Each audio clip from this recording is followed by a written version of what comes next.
because you live in Yola, even though the Yola economy might be poor, because you're tuned and plugged to a global economy. And then you can decide, okay, now I want to go and live in Ecuador. And you're not going to be like, I'm not going to get a visa. No, because the world is now in such a place where everybody is desperate to attract talent, irrespective of their passports. So you can say, okay, I want to go and live in Dubai, irrespective of whether you have influence or not, just because you know the right things, you have some values that some companies somewhere are desperate to have on their board. In the midst of Nigeria's unemployment figures, I'm looking at the Nigeria unemployment figures, people that are out of jobs. Nigeria's biggest problems, anybody that runs the company will agree with me. Nigeria's biggest problem is not that we have people that are unemployed. It's that we have people that are unemployable. So there's lots of water, but you cannot even drink it. There's water everywhere, but you can't drink it because the water is not potable. So there are people everywhere who are jobless, but they can't even work when you have the job because they are not skilled. So when you are skilled, you have such an advantage in an economy like this and globally. So to build the skills, it's funny because the same places that we're talking about are places that will help you build those skills. Like one of my relatives said he was admitted to university. He said he was going to study sociology. I said, well, that's beautiful. I said, the best advice I will give you is what I will give you right now. It happened to me by accident. I don't want it to happen to you by accident. In your 4 years of schooling, doing that sociology, learn programming. Learn how to code. If you need to start attending a school after school, tell me, I will give you the money. Learn programming because that's the language of your future. This person is 19. That's the language. You cannot not learn programming. It's good to now learn how to speak better. It's good to now learn, presentation skills, how to manage emotional intelligence. All of these things are important for that future. But to be able to code, to have certain skills now will help you thrive in the 2030s and the 2040s. And those times are ahead of us. Recently, 3 days ago, somebody told me that someone like me, for instance, I still have 50 years to live. I didn't realize that I actually still possibly have 50 years to live because by 50 years, I'll just be closing in on 90. And I was like, wow, I didn't even think that I had up to 50 years to live. So we are at the beginning of something, not at the end. We are the ones to pay attention to how the world is evolving and changing. And beyond using the opportunities and tools, we must now begin to ask ourselves, how do we fit in? Sometimes you follow the trends. You're not the one that creates the trend, you follow the trend. Sometimes you create the trend. That's the best situation to be. But what you never want to do is to be so far behind the trend that you keep missing the train. Our country, our continent constantly misses the train. But as individuals, we cannot afford to do that. And that starts from this conversation and asking the right questions. Now I want questions. Thank you. Wow, thank you so much. I think, my head is almost hurting because I was just doing this. I couldn't agree more. It was very, very, very relatable as someone that is also running a business, an international business. I'm here based in Kano, but we have clients in the UK and, we have over 15 employees. A lot of people, when they actually ask me, why are you running it from Kano? Like, how is that even possible? Like, it's better off to go to Lagos or Abuja, but a lot of the things, it's completely wrong. From here, we're able to do everything that any company over there is able to do at a much cheaper rate because of, cheaper labor. So I just couldn't agree more. I agree with every single thing you say. And I think that's very, very valuable. I didn't even know you were going to, I had no idea about obviously I knew the topic, but I had no idea about the topic, but it's entirely so relatable. And thank you so much for that. Just one more thing. The pleasure is mine. There was a time that I was actually fighting with everyone because I said I wanted to come back to Nigeria. Everyone was saying, why are you going back to Nigeria? Stay in the UK, do this, do that. Everyone was angry, including my parents, but I just knew that, there's so much, even though I was so naive then, right? Things weren't as I imagined them to be when I came back, but still, coming back was like the best decision that, I've made. Because everything that I was able to achieve over there, I'm able to achieve it here ×3 and 3 times faster, and the business is growing. It's a tech business, which is highly unlikely in Kano, to be able to be doing this. So thank you so much for that. I think, as you said, you were using yours as a case study. So I just want to use my situation as well, just to tell Yeah, I like people. that you're doing that so they can understand it's not just me. Yeah. Exactly. So I think we'll just move on to the questions. If you have any questions, please type it, or if you prefer to say it, just raise your hands and I will unmute you, and then we can start. Yes, I think we have one. Okay. Yeah, go on, Dr. Hafiz. All right, thank you very much, Omojua. So I'm an enthusiast for soft skills, and this is because these skills are not what you naturally see in a classroom setting. Recently, I saw a job posting from the World Bank, and one of its requirements was global awareness. And I've been trying to wrap my head around how one would actually get to develop the skill, the soft skill, because that's a soft skill. When someone says a requirement is global awareness, so how would you suggest and how would you advise people on how to develop their Global awareness. Okay, thank you very much. That's Hafiz, right? Yeah. Yeah, thank you very much, Hafiz. From what I can intuit from the question in terms of global awareness, that's basically for you to have a sound understanding of global politics, what's happening. Like if I mentioned the word Middle East, for you to be able to tell me how the Middle East has evolved, what's happening with the relationship between Israel and Egypt, how have we arrived in the place where the UAE are now engaging the Israel, the relationship between Qatar and Saudi Arabia, how they blocked them and how those ones decided to be resilient and how everybody's opening their borders again. How you can mention what's happening in Yemen? Why are the people fighting in Yemen? What are the consequences? How you need to understand like Shiite and all these other issues in Iraq. You don't necessarily have to understand them in depth because you're not necessarily an expert on that particular aspect, but you need to have an understanding, to come to South America, talk about the effects of America moving jobs from Mexico to China on account of China's low, when you're paying low for labor. Low labor, and how, for instance, China's is now aging, labor is now becoming expensive because China's poverty level is receding, so people are earning more, and now how those jobs are looking for places to go. How, for instance, Nigeria cannot benefit from that China's aging population and increasing labor costs because Nigeria's population is not skilled. So how, for instance, if Nigeria had a skilled population, Nigeria wouldn't have unemployment issues because jobs are flying all over the world looking for where to land. But jobs do not land in a country where people are not skilled. Forget about power, for instance. Forget about insecurity for starters, because some of those jobs can still come without physically coming. They can come via virtual platforms. So to have those understanding, to talk about America, what has evolved since Trump, how did Trump stretch the institutions, how did they affect their relationships with their primary allies like Canada, like the UK, then to come to Europe, the effect of Brexit on the UK economy itself, the effect of Brexit on relationships between France and the UK. Do you say I'm dropping it down? Does it look like I have global awareness? But I cannot come to you and tell you I'm an expert on global politics. To know, for instance, the effect of globalization, the effect of globalization on climate change. We cannot recede, we cannot reverse globalization, but how can we build climate change enthusiasm in globalization? How can we infuse that?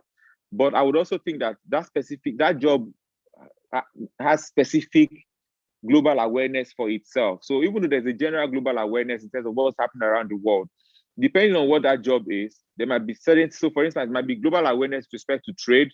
It might be global awareness with respect to even slave trade, even as we speak. It might be global awareness with respect to the use of resources. It might be global awareness with respect to labor laws.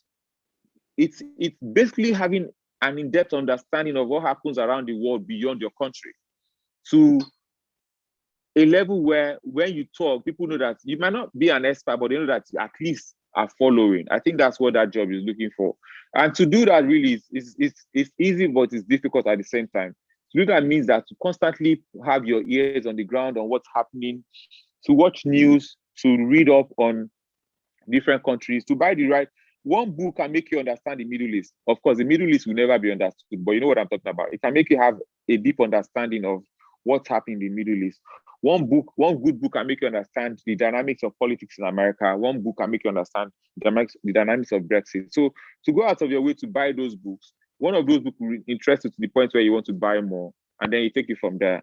I think that's what that job was looking to address. I have some questions in the chat. I'm going to pick them out. How do we overcome the barrier and stereotype that's associated with Nigerian businesses, Nigerian online businesses? To overcome it, you have to build your own personal believability. I think I mentioned this in my book. You have to build your own personal believability. As a Nigerian, you have to understand that people operate with you from the place of distrust, because people have messed up our name. So you have to go out of your, normally when people meet in a normal environment, they actually meet based on trust. You as a Nigerian, when you are being met based on distrust. They do not trust you. When they said hello is a lie, they did not want to see you. They did not trust you. They are engaging with you because now they have to balance the most have black people here and mix it up with white people, blah, blah, blah. But ordinarily, they had a way. They wouldn't want us to come on these spaces.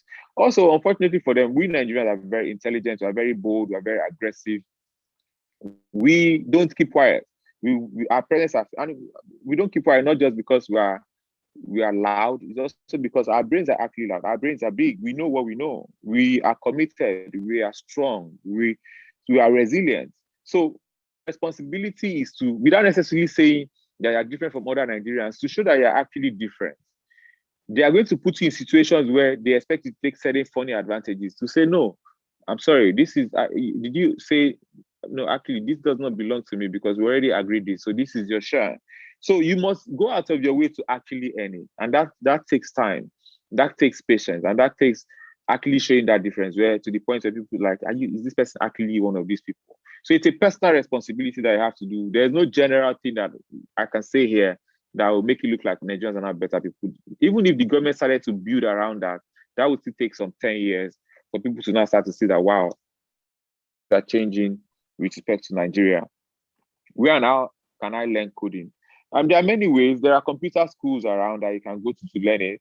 You can also go, there are courses online that you can take on, Coursera, Udemy. Some of them, it's better to pay because then it's more in depth. It can be as low as $30 actually, and you can get started. Once you get started and you like it, you can start to explore other ways. You can actually start on YouTube, just some basic stuff that you can actually learn on YouTube. But if you have the resources, you can go on one of these platforms to learn. Before you know it, there are also, schools and like it's just, to take personal responsibility by going on the internet, go on Google. What is the best way to learn coding, or go on YouTube, how to learn coding. Just start from there, and then take it from there. And then before you know it, in 6 months, if you really dedicated to it, in 6 months, jobs are looking for you. Really and truly, jobs are looking for you.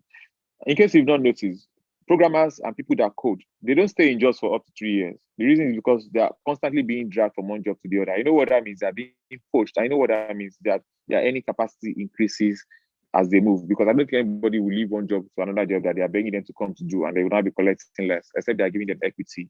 So it's a good skill to learn. If you can learn it, please do. How can young people position themselves and leverage on social media for impact and value?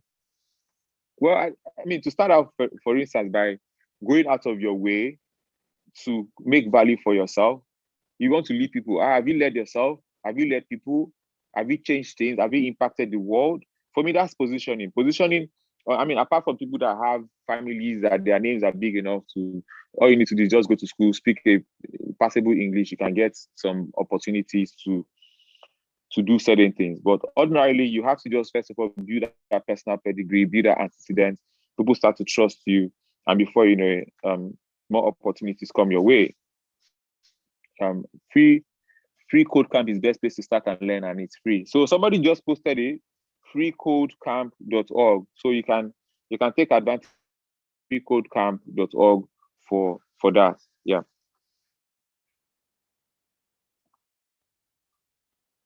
Yeah, so I think we have more questions on. We have some people raising their hands up.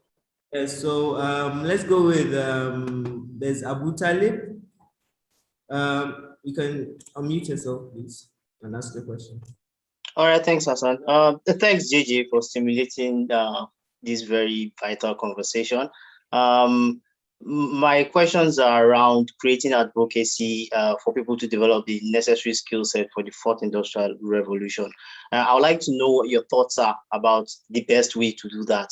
Do you focus on people in early years who you know that in next 10, 15 years, if they have a change of mindset earlier enough, then they can quickly adapt for longer term impact? Or is it better to focus on the people who are already in the age group that can really change things, but unfortunately have already gone through the wrong training, so to speak? They are not equipped. But then, of course, we are very adaptable. But we are very adaptable for short-term impact. So do you focus on that, or you focus on people who are in their early years, and then you start creating that awareness for them to equip themselves with soft skills? Just to know I think all of them can exist at the same time. You can focus, for instance, on Gen Z and millennials, and also understand that there's already a generation that are 10-year-olds that are going to be 18-year-olds in 10 years' time, to also, get them started early.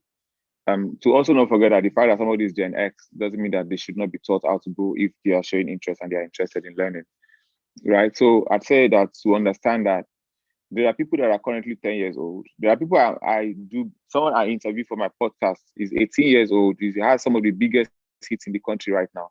But I see them and I realize that this guy was actually 10 in 2011 when I was already breaking things on the internet, right? So before you know it, these 10-year-olds, these 9-year-olds are going to be here trying to create stuff and trying to do things. So why don't we just equip them now? So anything we can do for each layer of each generation, let's do it.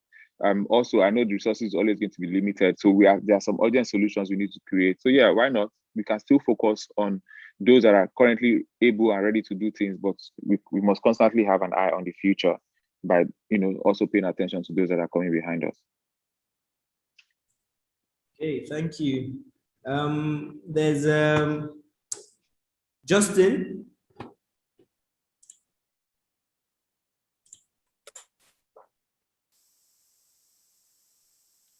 Hello, good day, everyone. Good day, Justin. Please, what's your question? Okay, I'm very happy to be here. I hope, sorry, I just saw that I'm only person from the East. I don't know whether it's a northern thing, so I don't want to offend. I hope I'm allowed here. Of course. Hello, Justin. It's an open conversation. It was organized by the Global Shapers Kano. So understandably, most people on the platform are from the north, but it's an open conversation. You could have joined us from anywhere in the world, but definitely pleased to have you, Justin. All right, thank you. So one of my questions is, can we have this the recorded version of this session? I love you so much. I need to replay it. Hello, Justin. I said, what is possible for us to have the recorded version of this section? Yeah, we have a YouTube link where you could actually get access to that. So we'll share the YouTube link. Thank you. All right, that's cool. One more thing, can I contribute?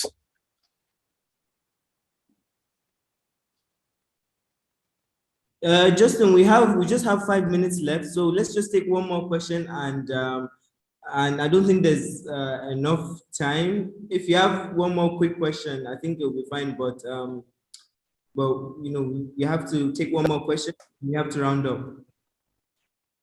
Okay, thank you.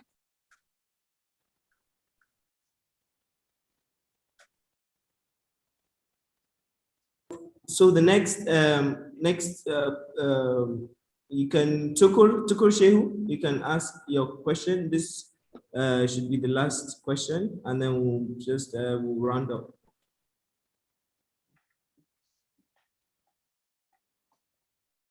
Hello. Hello. Hello, Tukur. We can hear you. What's your question? Okay. Are you hearing me? Yes. Yes. My question is that, like the way we are experiencing insecurity in Nigeria, and then the cyber security, so how can fourth industry helps to tackle insecurity and the cybersecurity.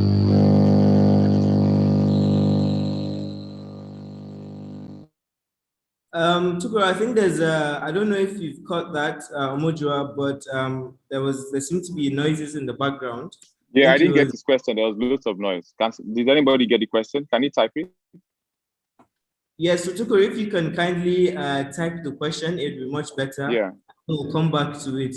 So we have another person raising their hands, Opemipo Babatunde. Opemipo Babatunde. Yeah. Opemipo Babatunde. Sorry.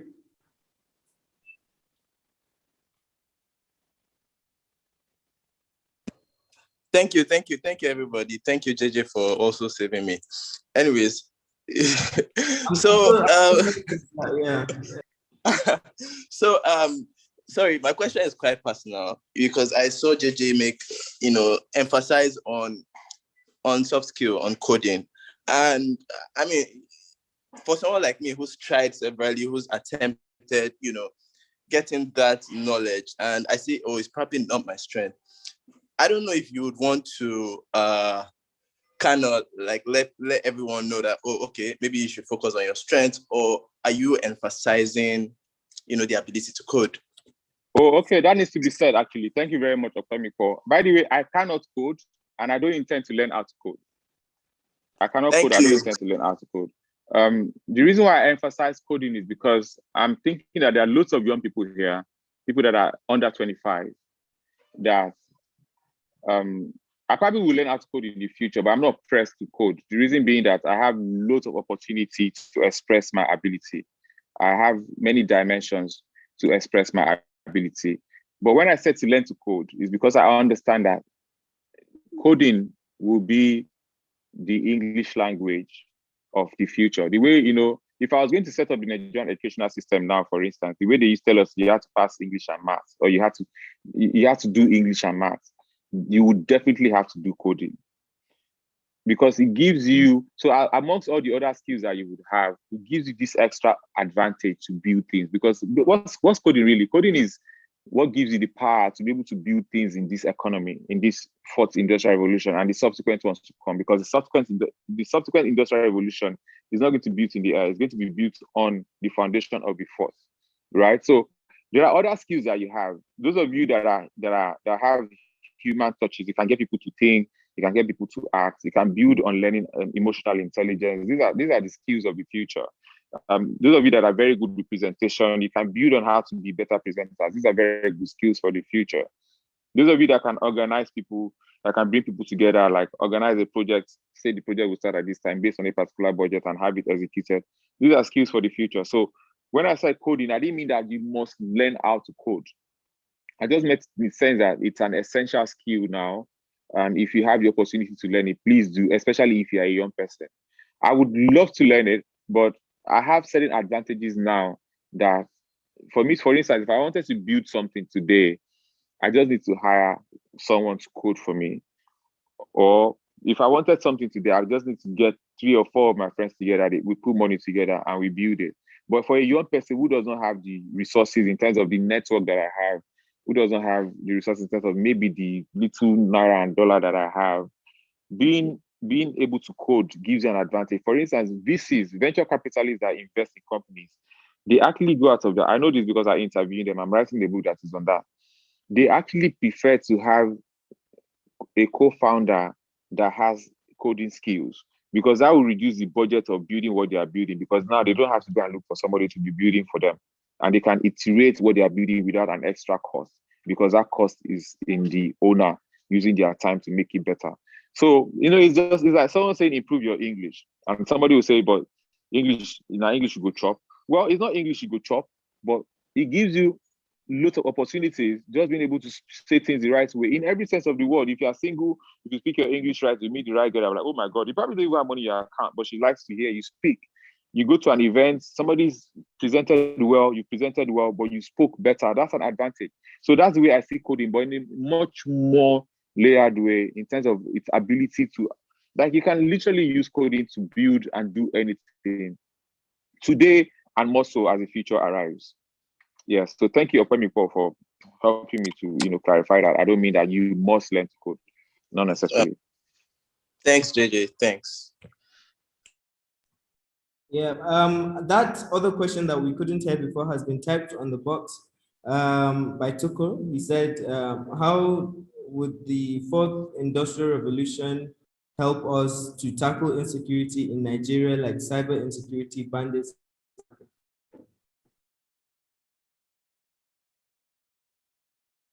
I'm sorry, JJ, you're muted. Yeah.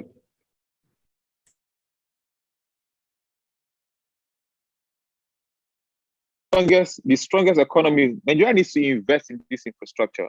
As you would know, the strongest and the richest economies in this world, like the United States, like the UK, like South Korea, they are constantly getting compromised. So imagine if these people, for all their advancement, gets compromised. So it's a continuous commitment to building platforms and spaces that are safe for everyone. And we as a people, as a country, we must continue to invest in that. But having said that, I should also say that you as an individual must take responsibility for your own security. So one thing happens every other week. There are some of my platforms. Anytime I want to maybe log in on those platforms through another system, I actually don't remember my password. So I have to send something to my email to do. And I don't have a problem with that. I like that even me, I don't remember my password. And I change my password constantly. Also, there are things that people send to my phone that are not solicited, and somebody might hack myself. I help those people to delete those things because somebody might hack my phone. So to be conscious of the fact that when the Americas of this world and the South Koreas of this world can get hacked, to understand that whatever you have on your phone can be accessed. Let me give you a very funny example. Somebody sent me an email. Somebody sent me an email to say that they have nude photos of me. They've accessed nude photos of me because they hacked my computer, and they were mentioning that that I was masturbating, and they have all of those pictures on their phone, and they had videos. But no problem, that I should just send $1,500 worth of Bitcoin. They gave me their address to send the money, that I have to send it within 24 hours. If I don't send it within 24 hours, they will release my news. Now, if I was masturbating, if I was someone that was masturbating, and I also had funny pictures and videos of myself on my phone, bro, $1,500 is too small for somebody to be stressing me to want to post my nakedness on the internet. I would have sent the money. But because I know that I don't masturbate, so that person cannot have any video. Do you understand? I don't, apart from that, the things that people, some people just send you unsolicited stuff. I delete it immediately because I don't like to use my eyes to see bad things. So I know that person definitely must have done a copy and pasting where they just send to as many people as possible. And trust me, people will send stuff to them because people assume their privacy. So one of the things you can do, for instance, is your computer, cover the video screen. Always cover it. When you want to have a video conversation, maybe you want to go on Zoom, open it. But always cover it. Just assume somebody is trying to watch you. If there's any reason if there's any space to be paranoid, it's this space. Just assume somebody is trying to watch you. So always, because the thing is, if you always opened your computer up and you were someone that masturbates, you would have sent that money because you just believe that this person definitely has something. Meanwhile, this person was just guessing. I posted the email I told people to send me an email. I was trying to help people do something, and this person had basically copied my email from Twitter, I'm sure, and then tried their luck. I did not reply them. I could not be bothered. I did not lose any sleep. But that's because I had not done anything that the person had done. Because for the person to have a video, there must be an action. But I do know that most people do funny things when they are private, when they are in their private spaces. Now, I'm not here to preach to you to say, don't do those funny things. I'm here to tell you, cover your video, protect yourself, because you never know who is watching, and anybody can access anything. If America can be compromised for all their money, for the fact that they were able to do ones that actually built this fourth industrial revolution more than any other country, alongside China and the UKs and the Germanys of this world, for them to get at, who are you, an individual? So you must think that somebody is trying to hack you. You must think that somebody is trying to watch you, trying to snoop on you. So always cover what you can cover. Always use always use very, very strong passwords. Always do double verification. Save yourself. When it comes to the normal national cybersecurity, let's hope and continue to ask that the government does the right thing. But first of all, let's begin that charity in our personal spaces.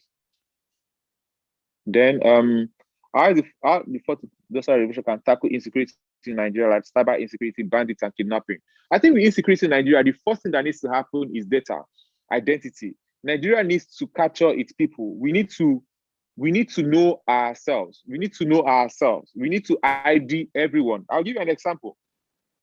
Somebody climbed my fence. I traveled out of the country. I came back. I checked my camera, and somebody had climbed my fence. And I saw the person. The person jumped over my fence, went to my neighbor's side, came back. The person did not steal anything, but the person climbed my fence at the wrong time. That nobody had a business climbing my fence at that point in time. I have the person on video, but so what? What am I going to do with the person's face? The person has no ID because we don't have a national security base. If you had a national security base, I would have sent the person's picture and it would have been supplied. The way if you post a picture on the internet, they will tell you the source. You know, this fake news, for instance, somebody uses an old picture. Somebody immediately says, no, this picture is from this place, from the blah, blah, blah, blah.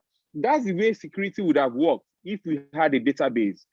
They capture, look at some of these stupid guys, these bandits, some of them open their faces now. You collect the picture, you put it on the national database, everything pops out. The schools, if they attended a school, the families, where they live, where they had been to. And then, like I mentioned earlier, data makes everything easy. Data solves many problems. So it must really begin with ID. And when I say ID, I don't mean ID in the way that government is. One of the challenges we have in Nigerian government over the years is that they are thinking about these things with respect to safeguarding themselves. So they are trying to snoop on me.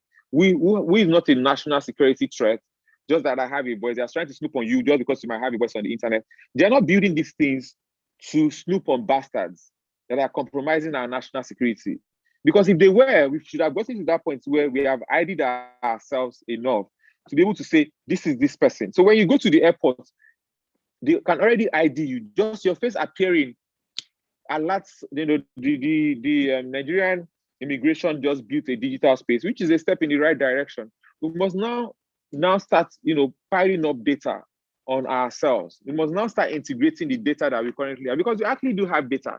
In the absence of a comprehensive national ID process, because the national identity card has not actually worked, I think it's become stale, and it's like something that is it's more or less dead, but it's alive, like strong. It just starts. In the absence of that, we need to integrate the data that we have. We've collected data for passports, we've collected data for phone, we've collected data for election registration, we've collected data for BVN. We need to start integrating all of this data. I'm hoping that that's happening, because it looks like Dr. Pantami is up to something, and I do hope that he's actually is up to something. And then we arrive at a point where, to a large extent, we can begin to ID ourselves. Outside of that, you really cannot have this national security conversation, because if you pay attention to, if you watch, I know the women here, they watch crime investigation. I don't even know why they do, but I know a lot of them do. So when you watch it, you actually find out that when they say somebody has gone to do a crazy thing, they get an artist, first of all, they get people to describe what they saw. Then they get artists to create a kind of resemblance that might be close to that person. And before you know it, they compare that art, that drawing, to faces that look like them, because some faces already were suspicious anyway, because they have a certain history. They hone into 2, 3, or maybe 4 names. Before you know it, they have their person, everything inside a day. Before you know it, somebody has been arrested.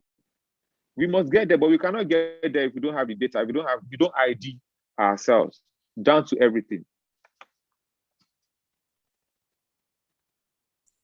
Yeah, thank you so much. And just to round up, one last question. Imagine you are 15 years old now. If you had to go back as a 15-year-old, knowing all the things that you know now, what are the kind of things, advice would you give to yourself? If I was 15 years old now, for sure, I'd learn to code, for sure. I'd learn to code like a bastard. Pardon my French. I'd learn to code like, I'd be so bad at coding if I was 15 years old now. As a 15-year-old, I also knew that I could speak. So, it's just an added advantage. I definitely learned to code. Then 2, I start to think of creating something, because now there's the benefit of hindsight.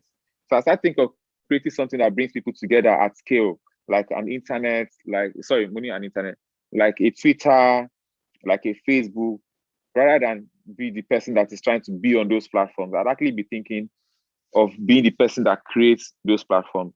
Then 3, I'll be seeking out friends to build the world with. As a collective, we as a country, as a culture, we have not learned the power of synergy. So all of us actually started out trying to do things individually. It is now that we're now coming together, trying to build together, trying to help another, trying to push one another. But if I was 15 now, I'd definitely start identifying intentionally friends that are thinking alike. Hello? Can you hear me? Can you hear me? Can you hear me? We can hear you. Yeah, so if I was 15, the third one, I'd definitely be looking to identify friends thinking along those lines and looking to build a future with them. Because for sure, by the time we're 25, we'll definitely be almost billionaires in USD.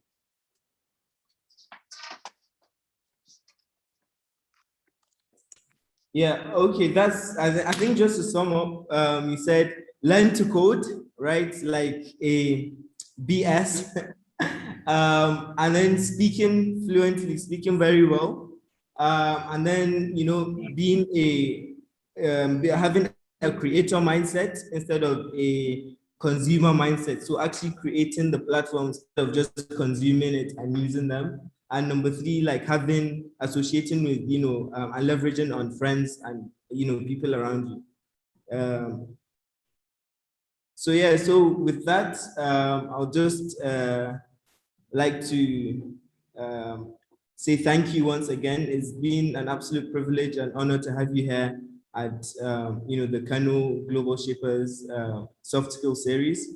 I've definitely learned so much, and I'm so inspired to do even more. And you're a working inspiration for a lot of young Nigerians. So thank you so much. And I hope we can, do a lot more, activities together, going forward. The pleasure is mine. It's been such a great time having this conversation. I have been privileged to be in spaces like this where conversations like this happen. And 5 years later, people come up to me to say that they started this and started that. So I'm absolutely certain that these conversations are not for fun. They're not for we've organized this event. They're actually for changing lives. And that's why I like for them to be practical. And I'm hoping that this has been practical enough because I tried for it to be. If it wasn't enough for you, I apologize in advance. You can go on Google, Learn the Rest, or YouTube, Learn the Rest, because no matter how much time we spend here, there's loads more to explore on the internet. Yeah. Thank you so much. Do you have any giveaways for the people here? Maybe a discount on your book or? I mean, if the Global Shapers Kano is looking to get the book in bulk to give to their members and their friends in Kano, I can Hassan, you can send an email or a WhatsApp message. I can connect it to my consultant and we can make that happen for sure. That'd be my pleasure. Perfect. So thank you. We'll be posting everything on our social media, everything we discussed. You can find a link, to this on YouTube, and we'll also be posting, the books, that available that we have, and we'll provide discounts with them. My email is jj@thealphareach.com for anyone looking to reach out to me. JJ to do business minus, ask for money. JJ, 2 letters. Yeah. jj@thealphareach.com. CHE Alpha ALPHA reach REACH.com. JJ@thealphareach.com. Yeah. Alpha@thealphareach.com. That's JJ. JJ. Yeah, JJ. Otherwise, I have another email I was engaging Dawisu with. I could reply the hub with that. Okay, thank you so much. My pleasure. All right, peace everyone. See you next on the next soft skill series, which is on the 3rd of April on Saturday. Abdul Mumun from the Ghana Hub in Tamale. It's a pleasure to have you. Yeah, you just typed it. That's it there. Hassan just typed it. It's correct. Oh, yeah. Hassan typed it to my direct. Let me copy and put it in the public space.